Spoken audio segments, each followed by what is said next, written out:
Поздрав от сестрата Бонка от Угърчин, за нейните братя Методи и Шаро.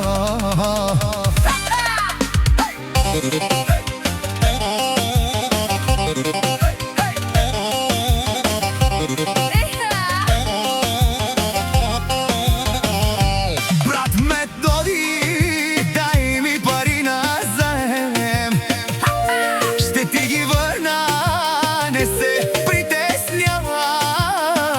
На 13-ти, на 15-ти ще ги дам. Брат, честна дума, няма да те забравя.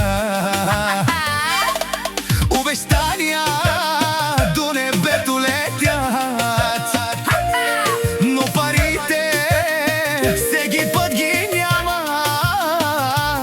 Големи думи, голямо самочувствие,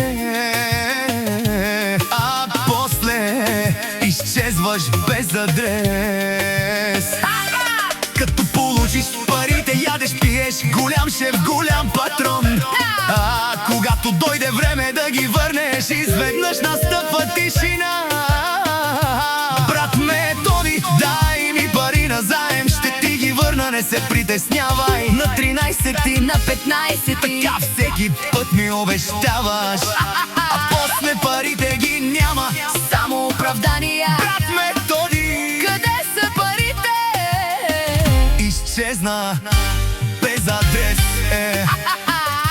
Брат Шаро, дай ми пари назаем, ще ти ги върна, не се притеснявай. На 13-ти, на 15-ти ще ги дам. Брат, честна дума, няма да те забравя. Същата история, същите думи, пак обещания до небето. Като получиш парите, големи шефове, големи патрони. Ядете, пиете, веселите се по лайфовете, сте големи мъже. А после като изтрезнете, изчезвате без адрес. брат Шаро, дай ми пари назаем, ще ти ги върна, не се Притеснявай. на 13-ти, На 15-ти, така всеки път ми обещаваш, а после парите ги няма, само оправдания. брат Шаро, Къде са парите? изчезна без адрес. Брат Методи, брат Шаро, единият иска от другия. Дай ми само този път. Ще ти ги върна, брат. После идва другият момент. Брат, къде са ми парите? И пак същото. Утре, брат, утре ще ги дам. Думата тежи повече от парите, а човека се познава в труден час. Който взема, трябва да връща, иначе губи доверие завинаги. Методи и Шаро, Нека думата ви бъде дума. пари се печелят, но доверието трудно се връща.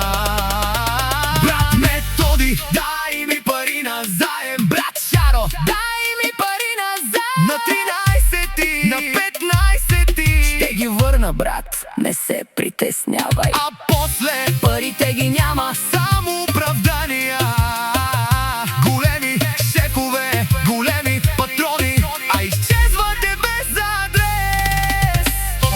Поздрав от сестрата Бонка от Угърчин, за братята Методи и Шаро. Юли Джипси Груп Продакшн.